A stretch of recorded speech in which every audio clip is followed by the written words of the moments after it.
ऐसे लोगों के बहुत से विरोधी बन जाते हैं और वो ऐसे दुर्गति के जाल में फंसता चला जाता है, निकलना मुश्किल होता है। ऐसे लोगों के संग से भी बचना चाहिए जिनका भी परिचय दे रहे हैं। भगवान कहते ऐसे लोगों को घोर दुर्गति में देता हूं और बार बार भयानक पीड़ा देता हूं, गलित कुष्ठ, ये वो नर्क, दुनिया की दुर्गति, ना आंख ठीक से खुल रही है, ना शरीर सड़ रहा है। इस विचार के साथ जो कार्य करता है वो दुर्गति को प्राप्त होता है। अभी वर्णन हुआ सद्गति का। कर्मण्येवाधिकारस्ते मा फलेषु कदाचित्, तुम फल की कदापि चिंता मत करो, फल को हेतु मत मानो, केवल कर्तव्य कर्म का आज्ञा पालन, सीधे भगवत प्राप्ति, कोई विघ्न नहीं, कोई परीक्षा नहीं। परीक्षा उसकी होती जो विद्यार्थी होता है, जो समर्पित अपना बच्चा होता है, उसकी परीक्षा नहीं होती। इसीलिए भगवत रसिक जी ने कहा कै बच्चा के पेट और घट करे बिना, बच्चा बन गए। जो पढ़ाकू हैं उनकी परीक्षा होती है। हम पहले ही कह रहे हैं बुद्धिहीन हैं, अजितेंद्रिय हैं, नाथ जैसे भी हैं पर आपके हैं, वहां परीक्षा नहीं होती, ध्यान रखना। वहां जहां ये होता है मैं जितेंद्रिय हूं, मैं बुद्धिमान हूं, मैं ज्ञानी हूं, तो फिर वहां परीक्षा दिया जाता है, हल करो ये प्रश्न।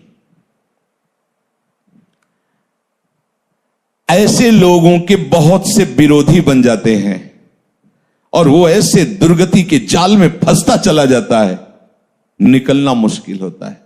कैसे लोग? मुझे सुख भोगना है, मस्त रहना है, चाहे दुनिया में आग लगे, पहली बात। दूसरी बात, जिन लोगों को ये विचार रहते हैं अरे किसने देखा है भगवान को, मरने के बाद क्या होगा किसने दे, ये सब गपोड़ बातें हैं, ना लोक है ना परलोक है ना भगवान है, मौज मस्ती लो। ऐसा भी कर्तव्य कर्म का पालन नहीं कर सकता जिसके ऐसे विचार हैं, ना भगवान पर विश्वास है, ना लोक पर विश्वास है, ना धर्म पर विश्वास है। ऐसा स्वेच्छाचारी मनुष्य राक्षस ही कहा जाता है। दूसरी जो सूत्र वृत्ति बताई गई, यह भी राक्षसी वृत्ति है। यह किसी भी पाप कर्म में उतर सकता है, जैसे ऊपर वाला भी ऐसे दूसरा भी, क्योंकि ना भगवान का भय है ना उससे शास्त्र का भय है। शास्त्र का भय होता है, उसमें लिखा है कि ऐसा नहीं करना, भाई मैं नहीं करूंगा, उसमें लिखा है ऐसा। वो संत कह रहे थे मैं ऐसा नहीं कहूंगा, वो गुरुदेव मैं ऐसा नहीं करूंगा, मैं ऐसा नहीं देखूंगा, मैं ऐसा नहीं बोलूंगा, क्योंकि संत कह रहे थे, गुरुदेव कह रहे थे, शास्त्र कह रहे थे, वही बच पाता है। लेकिन ये ऐसी बुद्धि वाले बहुत लोग मिलेंगे, कहां भगवान कहां लोक पर लोग, सब गपोड़ बातें, ओ मर के नरक जाना है, स्वर्ग जाना है, अरे सब मस्ती लो। ऐसा मनुष्य स्वेच्छाचारी हो जाता है, किसी भी पाप कर्म में वो भयभीत नहीं होता। बुरे कर्म का फल परलोक में जाके दुख भोगना सब गपोड़ मानता है, सब गप है, कहीं कोई नहीं। ऐसे जो भाव वाला होता है वो प्रगट में और छिपकर दोनों प्रकार से भरपूर पाप कर्म ही केवल करता है। ऐसे लोगों के संग से भी बचना चाहिए जिनका भी परिचय दे रहे हैं। जो लोग अपने अस्तित्व को मिटा देते हैं पाप कर्म में, उनके अंदर विवेक नहीं रह जाता, बुद्धि नहीं रह जाती। बहुत ही नीच कोटि, मतलब शब्द ही नहीं उनके लिए। निंबुआ घाट गंगा के किनारे जब हम भ्रमण करते हैं तो जैसे कोई बहुत मनोरम स्थान दिखाई दिया, एकांत शांत ऐसा, तो साल साल 2-2 साल रुक भी जाते थे, रुक गए भिक्षा के द्वारा, बस एकांत सेवन। तो निंबुआ घाट है, एक बहुत बढ़िया स्थान है, बहुत सुंदर स्थान, जहां भजन की स्वाभाविक प्रवृत्ति उदय हो, किसी का ज्यादा आना जाना नहीं, भागीरथी समीप से बह रही, बहुत ही। तो वहां 20-20 किलोमीटर लगभग दूर गांव होंगे, तो वहां से एक ब्राह्मण आते थे, तो कभी कोई प्रश्न करते तो भगवत कृपा से ऐसे सहज में ऐसे उत्तर, कोई प्रवचन नहीं, ऐसे 1-2 ऐसे में तो उनकी बड़ी श्रद्धा बढ़ी, तो एक बार वो अपने परिवार को लिवा के लाए, तो साथ में उनकी बेटी भी थी जो नवयुवती थी। तो ऐसे पूरी जली हुई थी, ऐसे पूरी, ऐसे यहां से ऐसे बड़ी सुंदर आकृति पर इधर से जली हुई। तो स्वाभाविक प्रश्न उनका, ये जन्म से ऐसा है इस बच्ची के, या उनका नहीं महाराज 1 मिनट लगेगा हमें बताने में। तो कहा नहीं, बताइए बताइए। बोले भगवत कृपा से हमारे पास सब कुछ है, जमींदारी रही बाप बाबा से तो खूब धन संपत्ति है। उस समय उन्होंने कहा करोड़ों रुपए लगाकर हमने अपनी बेटी का ब्याह किया बड़े घरानों में, और वहां गई तो कुछ समय तो ठीक रहा, फिर उन लोगों को पता नहीं क्या हुआ कि प्रताड़ित करने लगे। ये जब आती तो बताती, तो हमें लगता कि घर परिवार में ऐसा होता है। हमने कहा कोई बात नहीं, सहन करो, धीरे धीरे सब ठीक हो जाएगा, नया नया है इसलिए ऐसा। एक दिन उन्होंने उसे बांध दिया रस्सी से और मिट्टी का तेल डाल करके आग लगा दी। अब वो भगवान की लीला थी कि आग जो लगी तो सीधे रस्सी में ही लगी पहले, तो कुछ शरीर में लगी तो रस्सी जल्दी से जल गई तो जीना था, जीना से भागकर ऊपर छत में गई और पड़ोस के घर, पहले छप्पर होते थे ऐसे ऐसे आंगन बीच में, तो छप्पर में ऐसे गिर के और आंगन में गिर जाके। अब ब्राह्मण परिवार के थे तो उनके परिवार के ही वो थे और उनके पास बंदूक आदि भी थी। तो देखा उनका बेटा ये क्या, तो उनका पापा और सब मिलकर हमें जला रहे हैं। उनका बिल्कुल निश्चित कंबल आदि से ढका उसको और बंदूक ले खड़े हो गए और कहा सबको गोली मार देंगे अगर हमारे घर आओगे। और फिर सूचना दी उनके पिता को, तो वो उनको, अब वो ऐसे, अब ये क्या है, क्या है, अर्थ भी है लेकिन पिशाच वृत्ति है, उनको पता नहीं कैसा घोर कर्म कर रहे। क्योंकि किसने देखा भगवान को, किसने देखा लोक परलोक को, मनमानी आचरण। कोई भी पाप प्रवृत्ति करने में उनको शर्म नहीं लगती। ऐसा, अरे तुम्हारी बेटी जब दूसरे के घर जाए ऐसा बर्ताव हो तो तुम्हें कैसा लगे? अरे ये कोई जलाने की वस्तु है? इस तरह से कोई प्रताड़ित करता है किसी को, राक्षस के सिवा और कौन कर सकता है? आसुरीम योनिमापन्नो मूढ़ा जन्मनि जन्मनि माम प्राप्य कौन्तेय ततो यांत्यधमाम गतिम। भगवान कहते ऐसे लोगों को घोर दुर्गति में देता हूं और बार बार भयानक पीड़ा देता हूं, गलित कुष्ठ, ये वो नर्क, दुनिया की दुर्गति। ना आंख ठीक से खुल रही है, ना शरीर सड़ रहा है, भोग किया मनमानी तो भोग उसको। भगवान कह रहे हैं आसुरीम योनिमापन्ना मूढ़ा जन्म, ऐसे मूढ़ों को मैं जन्म जन्मांतर कष्ट देता है। स्वामी बोल रहे हैं स्वयं। तीसरा, ऐसे लोगों को बिल्कुल संग नहीं करना चाहिए जिनका परिचय दे रहे हैं। मेरा कोई क्या बिगाड़ लेगा, मेरा कोई क्या बिगाड़ लेगा, ऐसे संसार का बहुत अहित करने वाले वृत्ति के लोग होते हैं।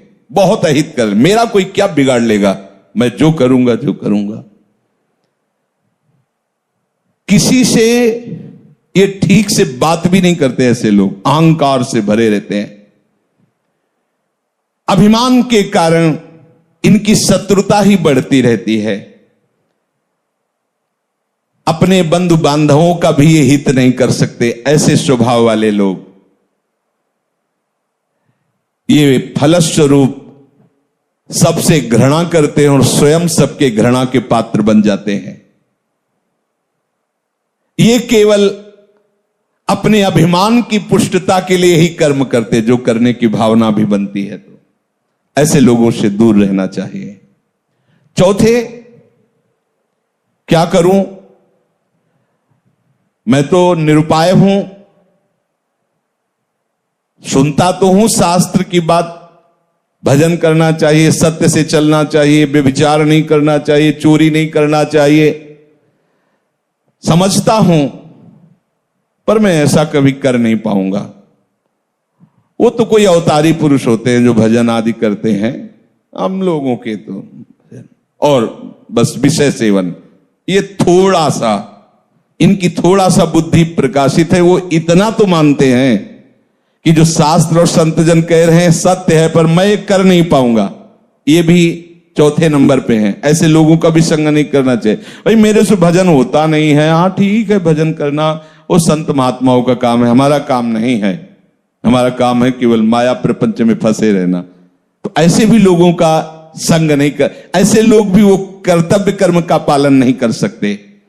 क्या करूं, मैं तो लाचार हूं, पता नहीं कौन मेरे सिर पर बैठ जाता है और मुझसे ये सब करवा लेता है। मैं करना तो नहीं चाहता, पर पता नहीं कैसे हो जाता है, और बहुत सी जिम्मेवारियां हमारे ऊपर हैं, ये सब शास्त्र की बातें मैं नहीं कर पाऊंगा। हाँ, अगर कोई भगवत प्राप्ति है तो महात्माओं के लिए है, हम जैसे गृहस्थों के लिए तो नहीं। और फिर भगवान को लेकर भी हम क्या करेंगे? बुद्धि है, अगर भगवान मिल भी जाएंगे तो करेंगे क्या यार? न पत्नी है न पुत्र है, केवल भगवान है, तो क्या करेंगे हम? बुद्धि है, उतने विकास है। अब हमें तो केवल अपना जीवन यापन करना, अपने परिवार का पालन पोषण करना, ये शास्त्र की बातें और भगवत प्राप्ति और भजन ये सब हमसे नहीं हो पाएगा। क्या करूं, मैं निरुपाय हूं, मुझसे ये सब नहीं हो सकता। ये चौथे प्रकार के लोग। पांचवें प्रकार के, मैं क्यों किसी का हित करूं, किसी से प्रेम करूं, सब मुझसे घृणा करते तो मैं सबसे घृणा करूंगा, देखते हैं कौन क्या बिगाड़ लेता है। ऐसी बुद्धि के होते हैं, ऐसी हीन भावना अपने अंदर भर लेते हैं कि सबको दुख देते रहते हैं, वाणी से, चेष्टा से। वो एकदम जल, सोचो कैसी स्थिति होगी। और ऐसे है, दर्शन होते हैं, हाँ ऐसे है।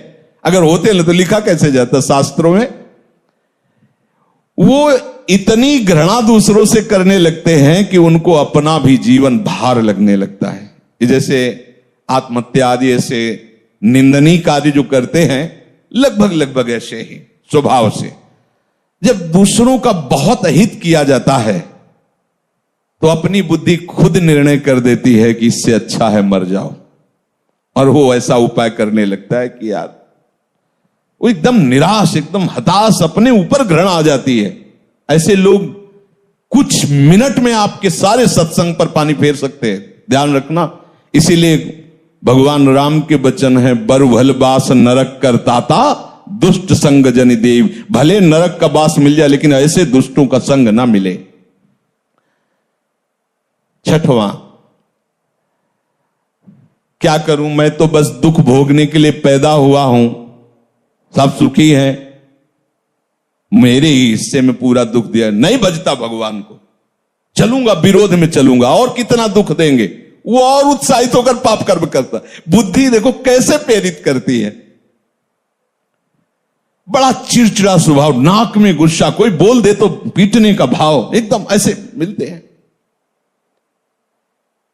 मैंने देखा संसार में कोई हमारा नहीं, सब हमें दुख देने के लिए तैयार। तो मैं किसी को सुख क्यों दूं?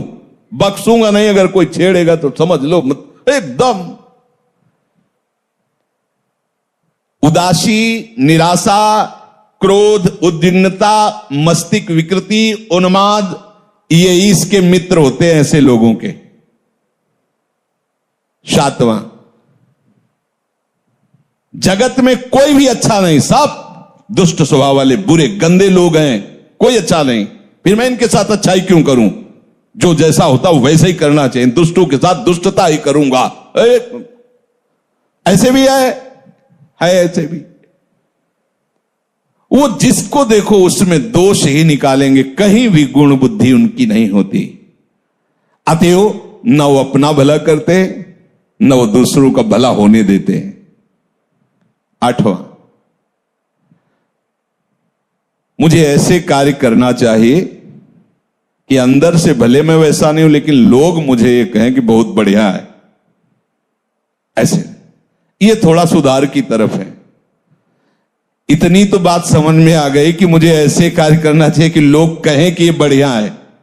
और घोर राक्षसी से तो थोड़ा मनुष्यता में आने, भले असलियत नहीं है, पर कम से कम यश प्राप्ति के लिए प्रगट में ऐसा हिंसात्मक कार्य, दूसरों को भयानक दुख देने वाला कार्य नहीं करेंगे। ये आठवें सूत्र में कहा कि लोग मुझे अच्छा समझें, भले मेरे में अच्छाई नहीं, पर मुझे ऐसे दिखावा करना है।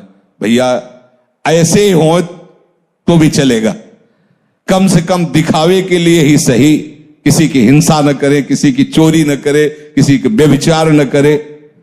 वो उनका असलियत भाव नहीं, पर वो दिखावे के लिए सारा नाटक करना चाहते हैं। 9 नंबर, कहते हैं कि वैराग्य ले लो, राग मत करो, भजन करो जा करके। अगर मैं घर से निकल जाऊं तो सब चौपट हो जाएगा, मेरे द्वारा ही ये घर चलता है। ये भी उसी पंक्ति में है जिनका संग नहीं करना चाहिए। 10वां, अपने को तो बस वही उपाय करना है, ये बड़ी शौकीनी से, विलासिता से आराम से जिंदगी कटे, बस मुझे वही करना है। तो ऐसे लोगों का संग अपने कर्तव्य का पालन करने वाले उपासक को कभी नहीं करना चाहिए, क्योंकि इनके संग से तुम्हारी दबी हुई जो कुमति है, कोई ऐसा न समझे कि मेरे अंदर कुमति नहीं, कुमति सुमति सबके उर राहें। बस जहां अवसर मिला सत्संग का तो सुमति बढ़ी और कुमति को दबा करके धीरे धीरे उसको नष्ट कर देती है। वो महात्मा बन जाता है। जहां सुमति तहां संपत्ति नाना, और जहां कुमति तहां विपत्ति निदान। और जहां कुसंग मिला, सुमति को दबा करके कुमति इतनी बढ़ जाती है कि इस गली में आने के लिए राजी नहीं करेगी। क्या सत्संग, कुछ नहीं, कुमति बढ़ जाती। इसलिए भगवान आदेश कर रहे, कर्मणि वाधिकारस्ते मा फलेषु कदाचित्। सच्ची मानो, यदि तुम फल की इच्छा नहीं करोगे तो ऐसा फल मिलेगा कि निहाल हो जाओगे। अगर फल की इच्छा करके करोगे तो तुम क्या मांग सकते हो? अगर किसी बादशाह के पास गांव के एक गरीब आदमी को भेजा जाए, आप लोगों ने गांव की जिंदगी शायद ना देखी हो, हमने देखी। मिट्टी का घरौंदा, ऊपर से कुछ का छप्पर, मेहनत करके आ रहे, 4 रोटी प्याज ऐसे हाथ में लेके खा रहे, एक फटी सी रजाई, पूरा परिवार उसी में। वो दिखा है, वो भी रोटी वो मेहनत करके ला रहे हैं ऐसे। अब उस आदमी को एक बादशाह के सामने पेश किया जाए, जो चाहो मांग लो, वो क्या मांगेगा? बहुत ये कहेगा कि हमारा घर पक्का बन जाए, और हिम्मत करेगा डरते हुए तो साल भर के लिए भोजन व्यवस्था कर दी जाए। वो क्या मांगेगा? अगर बादशाह के ऊपर छोड़ दे कि हुजूर आप जो चाहें, तो वो अपनी लेवल से सोचेगा। वो जब सोच के देगा तो तुम्हें जो मांगना भी नहीं आता था वो अपने आप सब प्राप्त हो जाएगा। ऐसे चतुर सुजान भक्तों से जब भगवान ने कहा है कि वरम ब्रूहि, वरदान मांगो, ये होता क्या है प्रभु वरदान? कई ऐसे चतुर सुजान भक्त हुए हैं जिन्होंने भगवान को फंसा लिया। जो इच्छा हो, तो प्रभु मांगना ही नहीं आता, मतलब मांगे तो क्या, हमें कुछ समझ में ले, आपको जो अच्छा लगे आप दे दीजिए। अब आप ये थोड़ी कहेंगे कि ब्रह्मलोक ले लो या स्वर्गलोक ले लो, क्योंकि वो जानते हैं सब माया के द्वारा रचित है। तो फिर आप क्या करते हैं? अविरल भक्ति प्रदान करके उसके अधीन हो जाते हैं। ये बहुत बड़ा रहस्य है। एक छोटा सा भी कर्म आपको भगवत प्राप्ति करा देगा। समय नहीं, पर मैं कुछ क्षण की बात बता रहे हैं, अपने जीवन की घटना। काशी में तुलसी घाट में ऊपर ऐसे बैठे हुए थे, युगल किशोर पास बैठे थे, ये कुछ प्रसाद लाए थे पाने के लिए। इतने में वर्षा शुरू हुई, दूर दृष्टि गई तो देखा 80 घाट उस समय कच्चा था, अब सुनते हैं पक्का हो गया। तो उस कच्चे में पूरा पानी बह करके ऐसे वहीं से निकलता, और एक आदमी पड़ा था ऐसे। तो युगल किशोर से कहा, ये मुर्दा है क्या? क्योंकि काशी में मुर्दा कोई आश्चर्य वाली बात नहीं होती। जैसे लकड़ियों के टाल होते हैं, ऐसे वहां मुर्दे का क्रम रखा होता है।